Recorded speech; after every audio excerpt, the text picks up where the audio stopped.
New York Senator Daniel Patrick Moynihan famously said more than once, "We're all entitled to our own opinion, but not our own facts." Senator Moynihan died in 2003, and so we are left to imagine what his reaction would be to a Trump supporter who said the other day, "There's no such thing, unfortunately, anymore as facts." That Trump supporter, Scottie Nell Hughes, is paid to say such things by CNN. She said her now famous "there are no facts" statement on a Washington radio show. CNN apparently believes that someone who believes there are no facts is someone worth paying to talk on TV. CNN is a news network which is supposed to be dedicated to the pursuit of and delivery of facts. And these days, when it is not delivering the paid-for gibberish of the likes of Scottie Nell Hughes, CNN is doing its share of outrage stories about fake news. Nowhere in CNN's outrage stories about fake news is there any reference to the believers and purveyors of fake news that CNN employs, their team of Trump supporters who will support, defend, and deflect any lie that Donald Trump tells at any time. Most people working at that network are honest, fair-minded people trying to find the truth. Most of them are no doubt horrified that their network delivers fake news every day in the fact-free commentaries of Scottie Nell Hughes and others. When we say fake news is everywhere, we don't mean it's all over the internet and a bunch of otherwise obscure websites targeted to reactionary political news consumers. It's on national cable news networks every day. Fake news is in the tweets of Donald Trump day in and day out, and has been for many years. Every lie Donald Trump told about President Obama's birth certificate was fake news made up by Donald Trump. And so the presidential candidacy that was launched on fake news based on the hatred of President Obama became the presidential campaign that won the Electoral College, fueled by fake news and hatred of Hillary Clinton. Whenever Donald Trump retweeted a fake news lie by a white supremacist and was called on it, he would always say he was just retweeting it. It's just a retweet. And he would offer other defenses like this. I don't know. What do I know about it? All I know is what's on the internet. All I know is what's on the internet. To survive a president who only knows what's on the internet, we need that president to be surrounded by a staff that knows better. A White House staff, cabinet members, a national security staff who can separate fact from fiction for a president who has never been able to do that. The most sensitive White House job that is not subject to Senate confirmation is National Security Advisor. Richard Nixon's National Security Advisor, Henry Kissinger, a former Harvard professor, was the first to make that job a high-profile, world-famous position. Dr. Kissinger, as he preferred to be called in honor of his PhD, worked hard on mythologizing himself into the smartest man in Washington. Donald Trump's selection for National Security Advisor will be going into the job with the opposite image.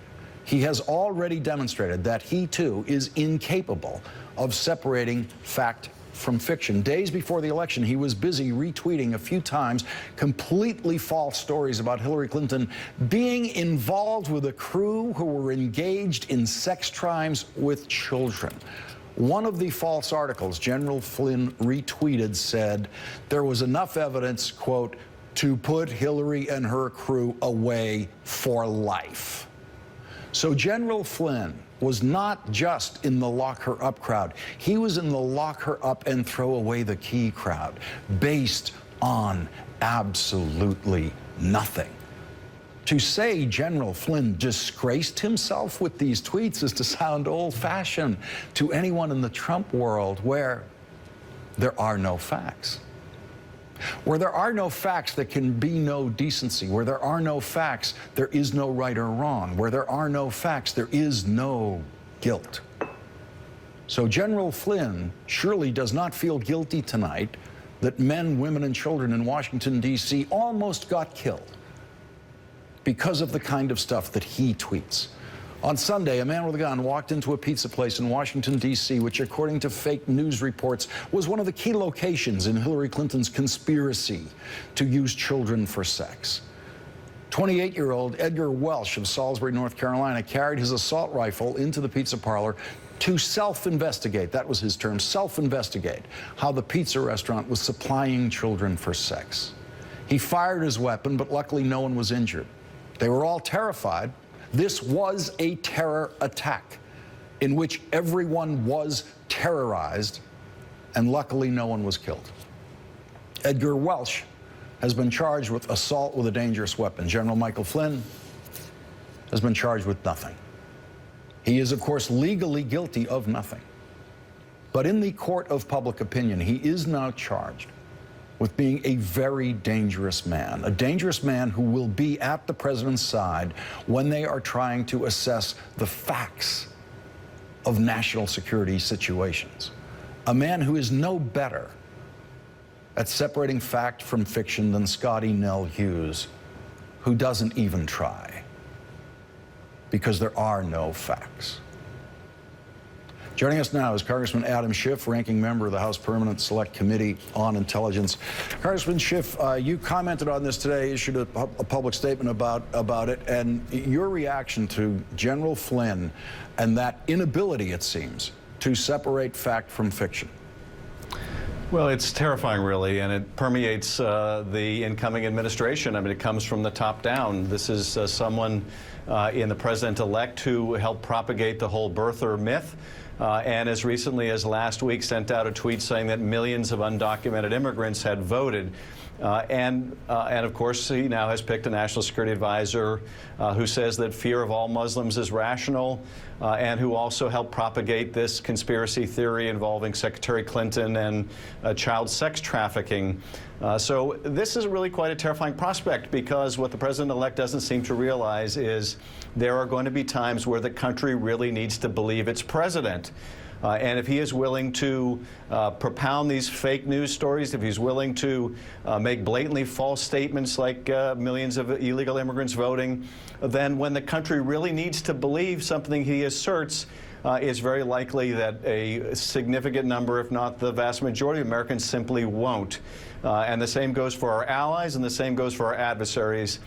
So I've been hoping that he would grow into the job. I've been hoping that he would make the transition into being a president.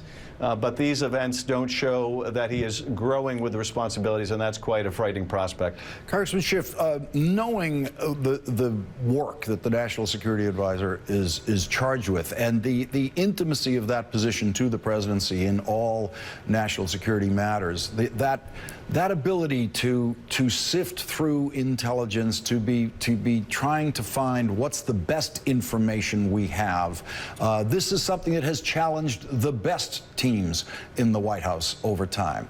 And some of the best teams have gotten certain things wrong at certain times. But what you could, in most cases, what you wouldn't doubt is that they were attempting always, with the best methods, to find the best information.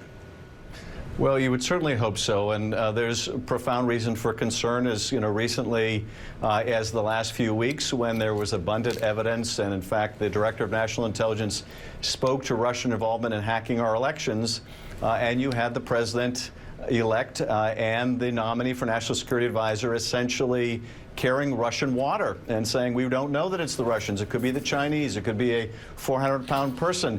If they're willing to ignore what the best intelligence tells us when it doesn't suit their interests, then they're going to be willing to ignore it under other circumstances.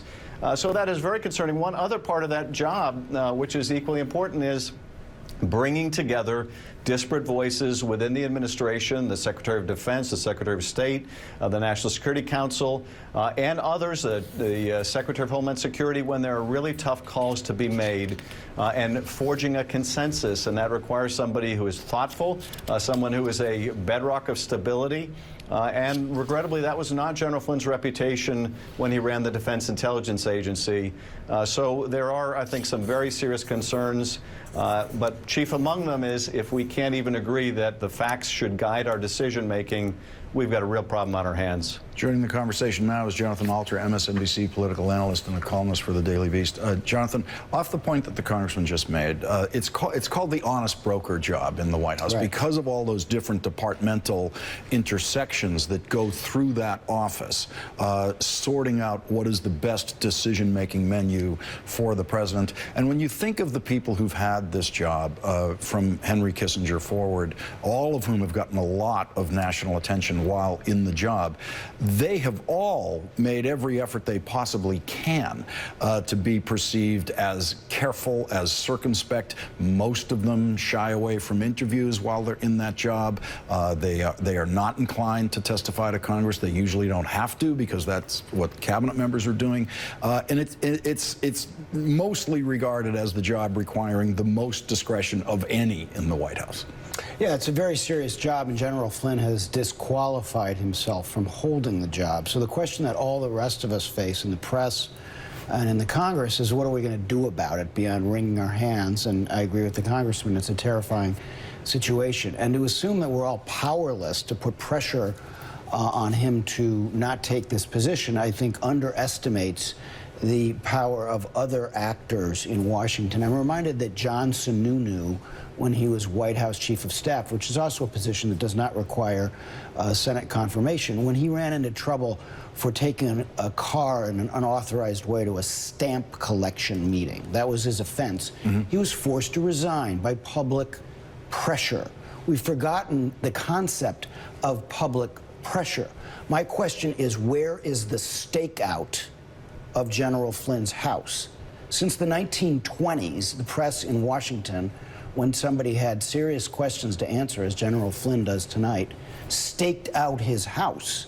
And the person in question was not allowed in and out without facing the shouted questions of reporters. And until they got answers to those questions, the feeding frenzy, as it used to be called, did not end. So what we need now is a feeding frenzy on this story. This man cannot take this job until he apologizes for spurring a violent act in Washington, helping spur a violent act. I won't lay all the responsibility of it at him, but to the idea that he has no responsibility for peddling lies, and his son was his chief of staff, Michael Flynn Jr., has doubled down on this. Yes. And said that the onus is now on this restaurant to prove that this lie is not true, which is even more insane. So until General Flynn says, no, this was a lie, I'm sorry that I retweeted it, I'll move forward in a more responsible fashion, the pressure must mount and mount, including resolutions in Congress, stakeouts, whatever it takes, to make sure that he does not take this position. Congressman Schiff, what about Jonathan's point there? Has Washington, in the age of Trump, basically lost its ability to form outrage, since there has been so much to form outrage about? Well, this is a very good question, and here's the challenge. We have a president-elect who, throughout the last year, has said and done things that would be utterly disqualifying in the past. And how many times have we had illustrations of this when he said John McCain wasn't a hero because he only admired people who didn't get caught? When the tape came out about his getting off the bus and bragging about sexually assaulting women. All of these things and so many more were viewed as completely disqualifying, end of story, and yet they weren't. And yet he went on to win this election, win the nomination, and win the general election. So the standard has been dramatically altered. I mean, who could have imagined, honestly, you would have someone weeks from being sworn in as President of the United States who would send out a deliberate falsehood of the magnitude of saying millions of people illegally participated in the election. There ought to be a stakeout about that, but this is where we are right now. Half the country is ready to accept that as the new way of life, and half the country is terrified at the prospect that this is what the next 4 years are going to look like. And we are really quite in a new ball game here, and it will have the most profound consequences. Congressman Adam Schiff, thank you very much for joining us tonight. And Jonathan Alter, we're going to need you. You've been hanging out with Joe Biden, so you can help us with this news of Joe Biden running for president, so stay with us.